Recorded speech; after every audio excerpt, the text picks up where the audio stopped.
Shalom, selamat bertemu kembali dalam layanan firman Tuhan melalui voice note untuk hari ini Senin tanggal 11 Juli 2022. Nas renungan firman Tuhan terdapat di dalam Yakobus pasal yang kedua, ayat yang pertama sampai ayat yang ketujuh. Mari kita bersama-sama mempersiapkan diri kita untuk membaca, merenungkan firman Tuhan. Namun sebelumnya marilah kita bersatu di dalam doa. Syukur terima kasih atas setiap karunia, kesehatan, kekuatan yang diberikan Tuhan. Saat ini kami akan bersama-sama membaca, mempelajari isi kebenaran firman Tuhan. Urapilah dan tuntunlah kami ke dalam kehendak-Mu, supaya kami boleh memahami apa yang menjadi kehendak dan maksud Tuhan di dalam setiap kehidupan kami. Terima kasih Tuhan Yesus, kami berdoa. Amin. Yakobus pasal yang kedua, ayat yang pertama sampai ayat yang ketujuh, di bawah judul Jangan memandang muka. Demikian firman Tuhan. Saudara-saudara, sebagai orang yang beriman kepada Yesus Kristus, Tuhan kita yang mulia, janganlah iman itu kamu amalkan dengan memandang muka.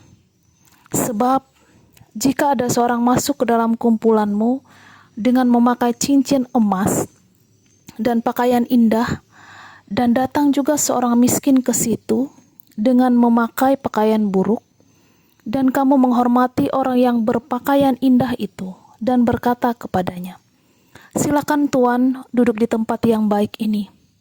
Sedang kepada orang yang miskin itu kamu berkata, "Berdirilah di sana," atau "Duduklah di lantai ini dekat tumpuan kakiku." Bukankah kamu telah membuat pembedaan di dalam hatimu dan bertindak sebagai hakim dengan pikiran yang jahat? Dengarkanlah hai saudara-saudara yang kukasihi.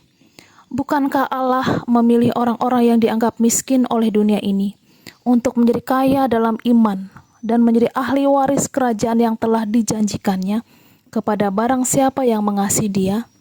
Tetapi kamu telah menghinakan orang-orang miskin. Bukankah justru orang-orang kaya yang menindas kamu dan yang menyeret kamu ke pengadilan? Bukankah mereka yang menghujat nama yang mulia, yang olehnya kamu menjadi milik Allah? Demikian pembacaan firman Tuhan. Firman-Mu pelita bagi kakiku dan terang bagi jalanku. Amin. Bapak, Ibu, saudara-saudari, dunia di mana kita hidup adalah dunia yang memiliki kecenderungan untuk menilai seseorang dengan memandang muka. Bukan hanya itu, dunia seringkali juga menilai seseorang dari status sosialnya, dari pangkat, dari harta, bahkan kekayaan yang dimilikinya. Menilai dan membedakan orang lain dengan memandang muka ternyata bukan hanya dilakukan oleh orang pada zaman sekarang ini, tetapi hal ini pula telah terjadi di dalam kehidupan kekristenan di era Yakobus. Secara khusus, di dalam teks bacaan firman Tuhan kali ini, ada perlakuan khusus dan istimewa terhadap orang-orang yang kaya.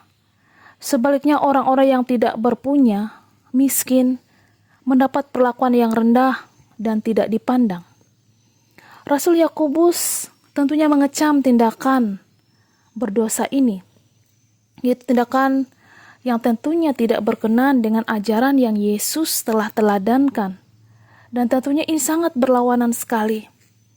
Sikap memandang muka ini disebabkan oleh kejahatan dan ketidakadilan dalam pikiran ketika watak, perilaku, dan tindakan bersikap membeda-bedakan.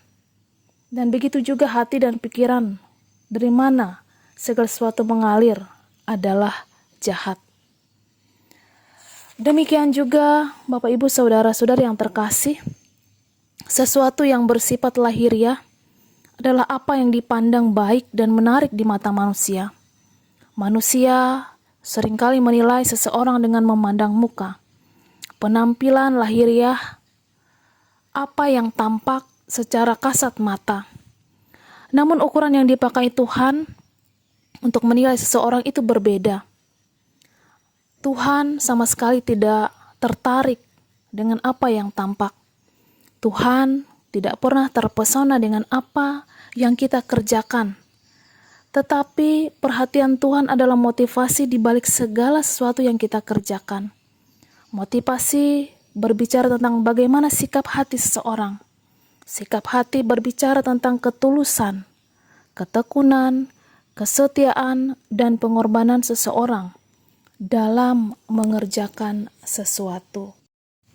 Bapak, Ibu, Saudara-saudari yang terkasih dalam Tuhan kita Yesus Kristus, apa pelajaran yang bisa kita petik dari bagian firman Tuhan bagi kita pada saat ini? Mungkin pada saat ini dalam kehidupan kita, dalam setiap pekerjaan, bahkan dalam setiap pelayanan kita, mungkin kita pernah dipandang sebelah mata oleh orang lain. Bahkan ketika kesetiaan, ketulusan, dan pengorbanan kita sepertinya tidak dianggap.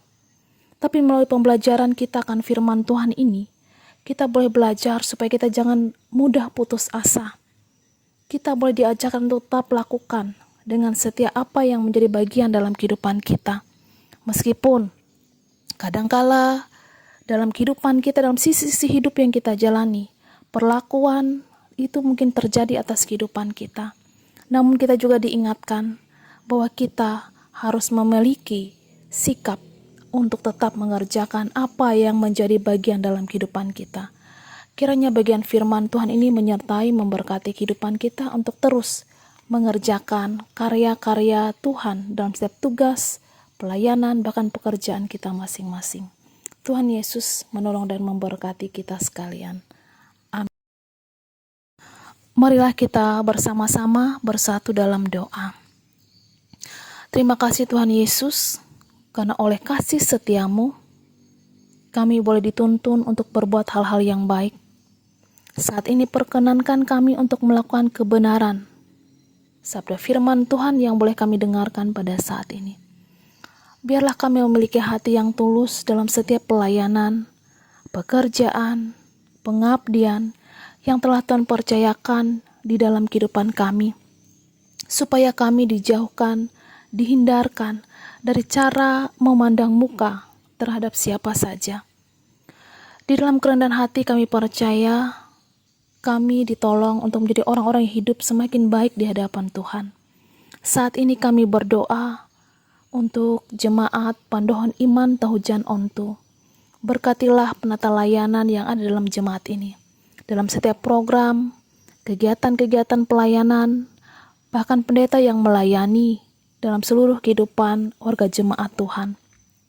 Tuhan memampukan mereka untuk saling bekerja sama, saling menopang, saling giat membangun kehidupan iman di dalam kebersamaan. Berikanlah kelimpahan Tuhan dalam hikmat-Mu, kekuatan, kesehatan, berkat, rezeki dalam setiap usaha dan pekerjaan mereka. Terima kasih Tuhan Yesus, perkenankan kami untuk melakukan tugas, usaha, pekerjaan, bahkan rencana kami dalam sepanjang hari ini. Supaya apapun yang kami katakan, yang kami perbuat, benar-benar seturut sesuai dengan kehendak Tuhan. Terima kasih Bapa. Hanya dalam nama Yesus kami berdoa dan mengucap syukur. Bapa kami yang di sorga, dikuduskanlah nama-Mu. Datanglah kerajaan-Mu. Jadilah kehendak-Mu di bumi seperti di sorga. Berikanlah kami pada hari ini makan kami yang secukupnya. Dan ampuni kami akan kesalahan kami, seperti kami juga mengampuni orang bersalah kepada kami. Dan janganlah membawa kami ke dalam pencobaan, tapi lepaskanlah kami daripada yang jahat. Karena Engkaulah yang punya kerajaan, kuasa, dan kemuliaan sampai selama-lamanya. Amin. Tuhan Yesus memberkati kita. Tuhan memberkati engkau dan melindungi engkau. Tuhan menyinari engkau dengan wajah-Nya dan memberi engkau kasih karunia. Tuhan menghadapkan wajah-Nya kepadamu dan memberi engkau damai sejahtera. Amin.